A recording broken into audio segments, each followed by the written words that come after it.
Hey everyone. Well, like a lot of people, I'm currently in self-isolation, so maybe now is the perfect time to watch the movies I've been avoiding. See, there are these three movies I've been thinking about for a while. They're all infamously bad comedies, but I haven't been able to shake the feeling that I might actually enjoy them. I mean, everyone says they're horrible, but the things I've seen and heard about them actually seem kind of funny. I have a very broad sense of humor. I enjoy all types of comedy. Not to say I like every comedy or every joke. No, not at all. I'm just saying that there's no genre or style of humor that I don't enjoy when it's done well. I even like types of humor that are considered really weird, obscure, or at times annoying. So I could be the target audience for some of these comedies that most people don't like. Maybe. Or maybe they just suck and everyone's right about them. And so I decided I'm going to do this as a video so I can share my experience. And right now, I'm in this weirdly scary place. See, as much as I love bad movies, it's because movies that are meant to be serious can be funny when they're badly done. But movies that are meant to be funny are, by definition, not funny when they're bad. They're painful. This is going to be difficult. For one thing, it's going to be really difficult to try to be objective about all this. Part of me wants to enjoy them, and part of me wants to hate them, and I'm going to have to be very careful to push all those feelings aside and watch with no expectations. And also, I'm in kind of a lose-lose situation here. Either A, I'm going to watch three terrible movies, and I'm going to have a really bad time and have to sheepishly admit everyone was right and there was nothing to be gained from this experience. Or B, I might actually like one or all of these movies, and that's going to be really embarrassing. How are any of you going to take me and my taste in movies seriously when you find out you actually liked that movie? This is going to suck. This is going to suck. Movie number one is It's Pat, the movie. Yeah, it's based on an SNL sketch based on a joke that hasn't aged well. Gender humor is kind of cringy now, and even at the time people found the sketch funny, nobody liked this movie. I've seen bits of this movie, and there are parts I remember fondly, but I have not seen the whole movie, so I'm going to watch the movie. Rotten Tomatoes gives it 0%. Audience score 28%. That does not bode well.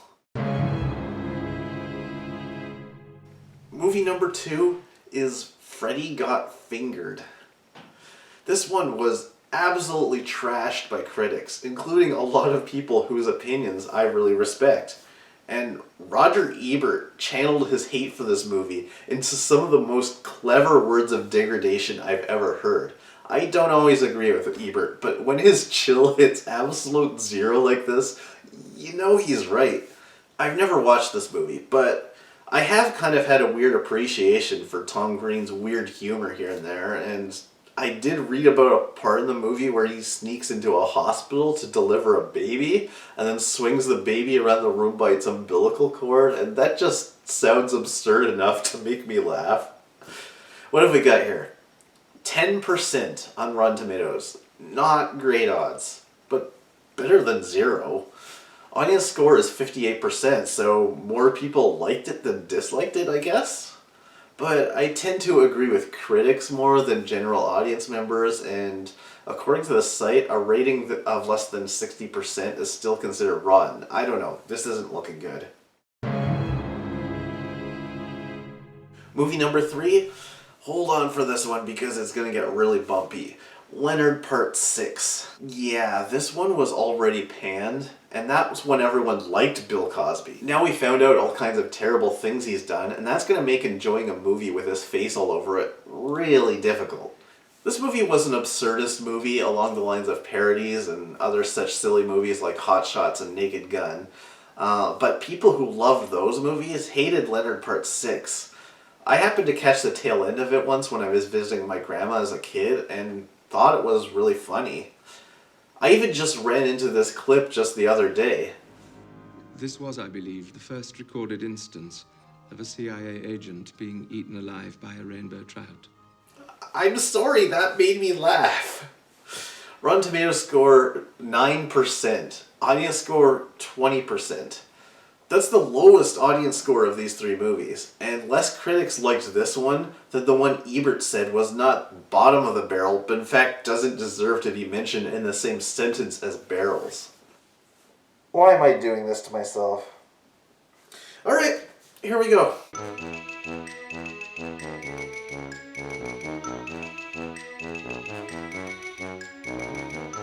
Alright, so I saw It's Pat, and it wasn't as horrible as I was half expecting, but it wasn't good. I got to admit, there were a few parts that did have me genuinely laughing.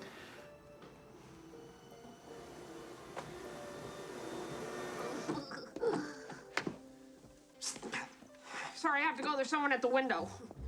And there were a couple of parts that I kind of laughed at, and I felt embarrassed to laugh at them because they weren't good jokes, but they kind of hit me in a way I wasn't expecting. So at least I can say that. For the most part, though, it was just boring. Like it. One thing I can say in this movie's favor is that the character of Pat is not as one-dimensional as I thought Pat was going to be. I kind of had this feeling that the entire character and the entire joke is just going to be based around the fact that Pat is androgynous, but they actually did give Pat some definable character traits and made Pat a little bit more of a fleshed out character, and there were other jokes about Pat and Pat's personality that didn't have to do with just being androgynous, and so I kind of did appreciate that. I wouldn't say that Pat is a fully fleshed out three-dimensional character that's particularly interesting. Just wasn't as flat and one note as I was expecting. There are a lot of jokes that were just kind of baffling to me, like throwaway gags of just like someone falling over or falling downstairs, where it's just like why is this a joke?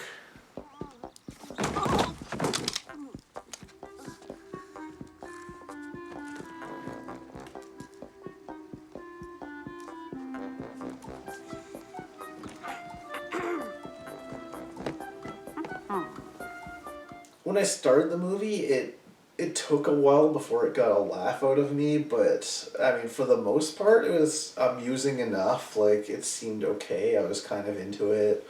I was a little interested in the story and where it was going, and I thought, this is pretty okay so far. And then I looked and saw it was only like maybe 10-15 minutes in, and I felt like the movie was half over.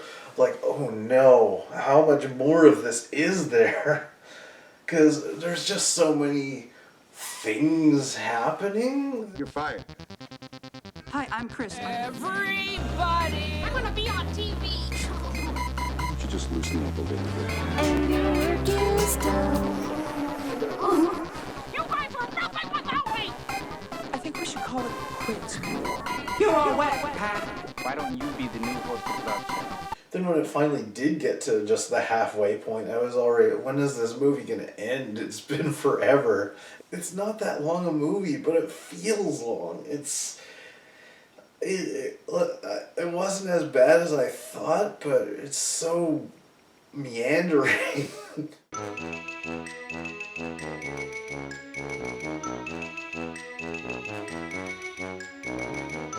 Okay. So, I watched Freddy Got Fingered.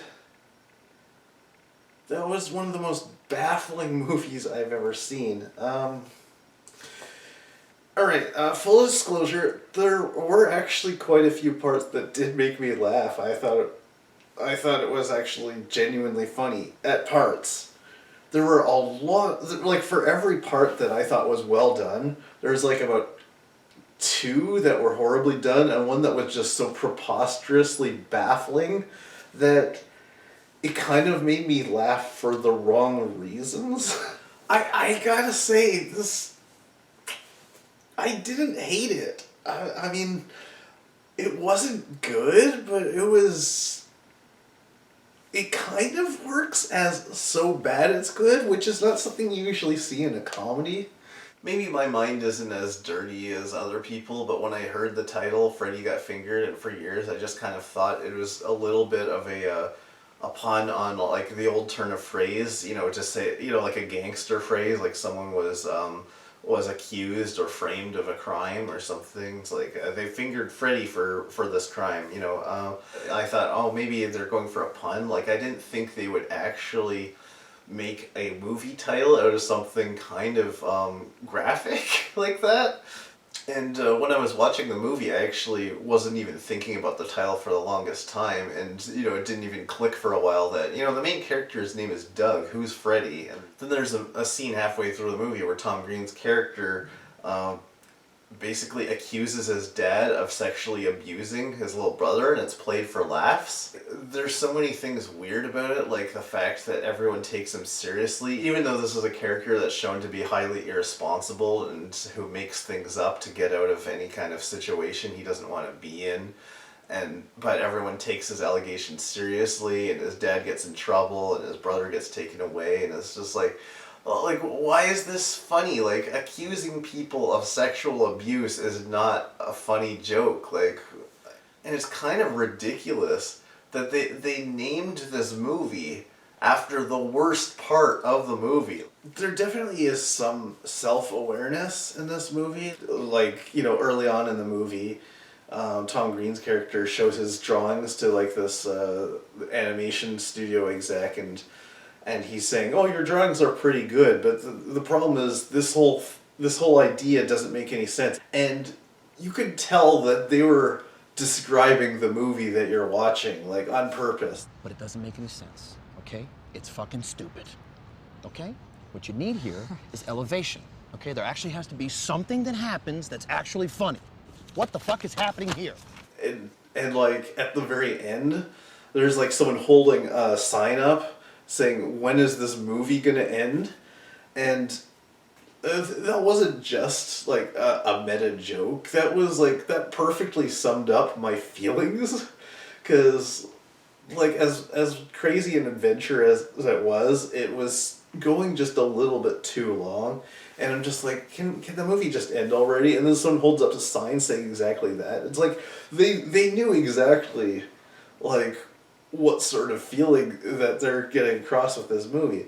So, I mean, there is self-awareness in this, but I still think they badly missed the mark. Whatever it is they were going for, they didn't do it. That said, I wouldn't recommend this to most people, but I do think that certain people need to see it. It's not good. It's not funny for a lot of it, but it's it's so consistently baffling that it kind of is entertaining, and I think certain people would enjoy it. I wouldn't say that I enjoyed it per se, but it definitely kept me awake, it kept me interested, and I think that's the best thing I can say about it. It wasn't a painful experience, it was just a baffling one, and sometimes baffling is still kind of a more fun feeling than being bored, so thumbs sideways. I don't know, what did I just watch? I'm not going to say Tom Green is a genius. I think he has a talent that is very unconventional. I think sometimes he has ideas that work really well, but for every idea he has that's great, he's got 1,000 that are just head scratchers. In a weird way, there were some jokes where I thought there was too much of an explanation for. That whole infamous bit where he's got all those sausages tied to strings on a pulley device, and he's playing on a keyboard. It's "Daddy, would you like some sausage? Daddy, would you like some sausage? Daddy, would you like some sausages? Daddy, would you like some sausage? Sausages. They actually had a stupid explanation for why he was doing that. His girlfriend was saying that he should like play some music and have something to eat while he's trying to draw, and to see if that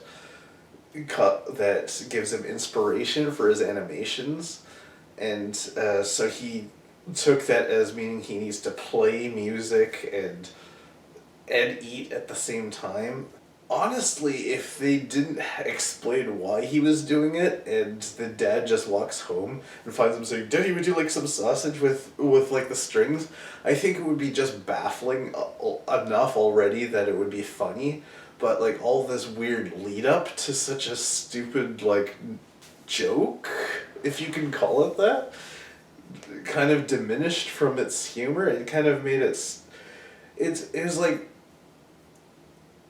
what can you possibly do to build up to a joke that stupid? Like, just embrace the stupid joke and then move on. Like, don't drag it out into, like, a 10-minute long scene, you know? Like, what was really strange to me is, like, in the ending credits, they had all of these, like, outtakes. And they weren't outtakes as in, oh, whoops, we made like a funny mistake and we have to do it again. It was more like, these are just some things that we filmed that didn't make it into the movie. And I'm just like, why are these outtakes? And I don't mean in terms of, oh, they were good, they should have been in the movie. I mean, they're just no better or worse than the other stuff that's in the movie. And it's just like, why did they choose these parts to be in the movie and these parts not to be? Because they're all like, it's all the same stupid bull. Like, some of the things that they cut out include like Tom Green milking a cow and spraying milk in his eyes, and them blowing up a house, and him like running around with cheese on his head yelling, "Do you fear my cheese helmet?" or whatever. It's like weird gross out stuff that fits right in with the weird gross out humor they were going for in this movie, so it seems baffling to me why those are the things that were cut out. I mean, if anything, I think the parts where they tried to make it into like a legitimate narrative, they probably could have done away with, because the other stuff is way too stupid for you to take the story even remotely seriously, so it's like, why even bother? I guess if I were to summarize it, I don't know what the pie chart would be, but there'd be like a small slice of like stupid but funny, a big slice of stupid but not funny, a big slice that's just stupid. It wasn't good, but I don't regret watching it. It was... I've never seen something quite like that.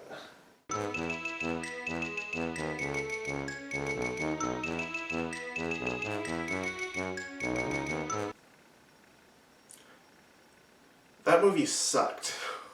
Of the three, I would say this is the one with the least redeeming values. I mean, It's Pat and Freddy Got Fingered at least made me laugh a few times. I didn't laugh. Maybe I chuckled a little bit at one or two things in Leonard Part 6, but for the most part, I was just watching in just dead silence. Even the parts that I saw before that I thought were funny before were actually ruined by the context of the movie. Okay, so maybe I should explain that. So there's this one character. I would almost call it like a parody of Q in the James Bond movies, who always gives James Bond the exact gadgets that he's going to end up needing, whether or not, sometimes in ways that no one could have possibly predicted. But in this case, it's a fortune teller. Every time Leonard goes on one of his missions, he sees this fortune teller, and she doesn't speak any English, and he doesn't understand Albanian, and she just mutters on, says something he doesn't understand, and then gives him something. He doesn't know what it's for, but it always ends up working out. And maybe it kind of makes sense because she can see the future or something, and she knows exactly what he needs. It's always something silly she gives him, and then it ends up being exactly what he needs for silly reasons. And so there's a scene where she gives him like this big stack of beef patties, like hamburger patties, and a hot dog. And later on, he's in the evil headquarters, and the supervillain's henchmen all attack him, and he looks over and he sees a sign that says "No meat" on it, and so he pulls out the patties, and they're all like "No!" and he throws them, and they stick to him, and they're all sizzling, and they're like, "Ah, no, the beef is killing me," and it was just like the one. He gets into this fight with this one guy, and it's almost like a knife fight where he's like holding the hot dog to him, and the guy just takes a bite out of it, and then his head explodes. And when I saw that years ago, I thought that was weirdly hilarious. Like, it's so random. But then I actually saw the whole movie in context, and the whole thing is that the supervillain uses mind control on animals to get revenge on humans for how they mistreat animals, and everyone there is vegetarians. So, like, her purebred vegetarian minions who have never had meat in their whole life, the joke is that he throws beef at them and it instantly kills them. And it's just like, that's so on the nose. Like when it's just like, oh, there's a weird sign saying no meat, so beef just causes chaos. That was funny and random to me. But like, they're vegetarians, so meat kills them. It's just like, okay, sure, that's not clever. That's the thing, the movie doesn't make enough sense to be clever, but it's not silly enough to be funny either. So it's just like nothing. What was really strange is they actually had some very like real family drama in this movie. There's this whole major subplot about how Leonard wants to get back together with his estranged wife, and how the two of them put their differences aside and to become like a family again and whatnot is all played very straight, and they actually put some like time and effort to trying to create this like tender sort of relationship drama out of this. And it's like, this is a movie where a guy puts on ballerina slippers. Clever, but dumb. The secret agent puts on a pair of ballet slippers and suddenly becomes an amazing dancer, which helps him to defeat his henchmen enemies, and where he jumps off of the roof of a building riding an ostrich while it explodes. Like, oh, why are they trying to create like meaningful drama out of this movie that is by its nature completely absurd? Like, why are you trying to give us a narrative that you think we should be taking seriously in a world that makes no sense from top to bottom? I actually kind of had an opposite reaction to this movie than the other two. In one regard, though, it's in both of the first two movies that I saw, there was a point where I was like, whoa, there's still this much left of the movie? It's like, this is taking forever. In Leonard Part 6, I had the opposite reaction, where at one point I looked over and I saw, wait, I've been watching this for 46 minutes? And it wasn't because I was enjoying myself so far, it was because nothing had happened yet. It's like 46 minutes in, and they haven't really gone to the meat of the movie. I guess there's a meat pun in there. That was not intended, sorry. So, I feel like this was like everything that Hudson Hawk did wrong times 2. One thing that all three of these movies had in common to me was, I think if I trimmed out a lot of the stuff that happened in the movie, it would actually make it a lot more interesting and fun. I almost want to make my own cuts of these movies to show people. Like, if you've never seen It's Pat before, here's my cut of it that's better than the cut that is the actual theatrical release. And I think my version would probably make less sense than the ones they did, but it would cut out a lot of the terrible stuff, and the funny stuff I think would punch a little bit better. And I think I could do that with all three of these movies. Obviously I can't do that legally and distribute it because copyright. I just, just sort of like a fun idea with friends, like, hey, you want to see Leonard Part 6? Here, just watch this 10 minutes, that's all you need to see. Don't look at the rest of the movie, it's not worth it. Like, yeah, Leonard Part 6 of all these has the fewest actual laughs. I will say it wasn't, like, painful to watch. That's the one thing that I was expecting from all these movies, is that I thought the bad comedy would be, like, really cringy and really hard to watch.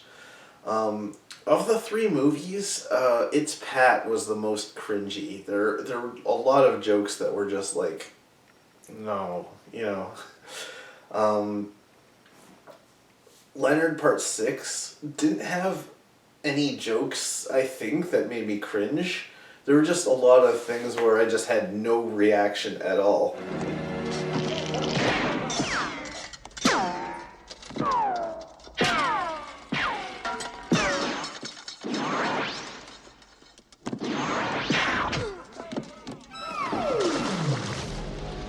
They're like, hey, here's a funny joke.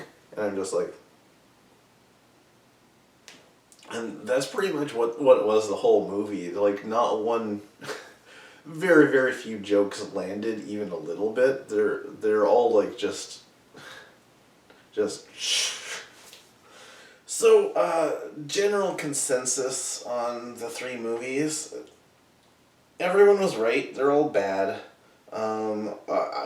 I'm still kind of glad I did this, though. Even though all three were bad, none of them made me go, oh, I wish I'd never seen this.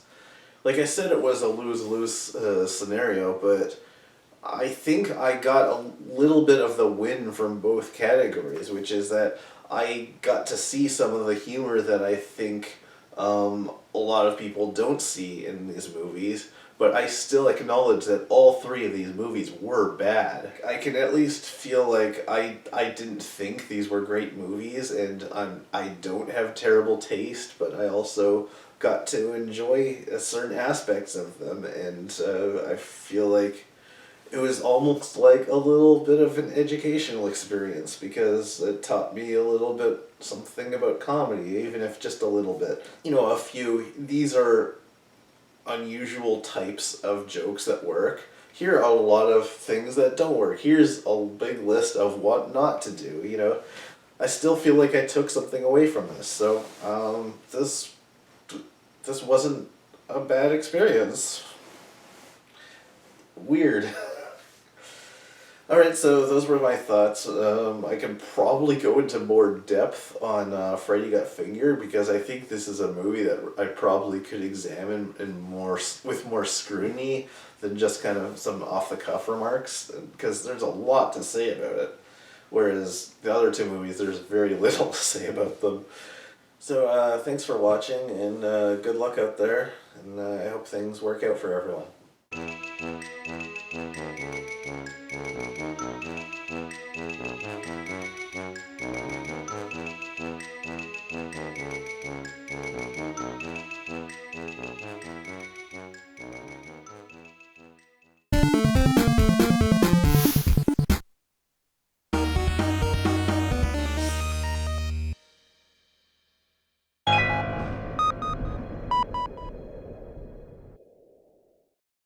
I'm the backwards man, the backwards man, the backwards man, the backwards man. I can walk backwards fast as you can. I can walk backwards fast as you can. I'm the backwards man, the backwards man. I can walk backwards fast as you can. I'm the backwards man, the backwards man. Backwards man, the backwards man. The backwards man, the backwards man. Backwards man, the backwards man. I can walk backwards fast as you can. I can walk backwards fast as you can.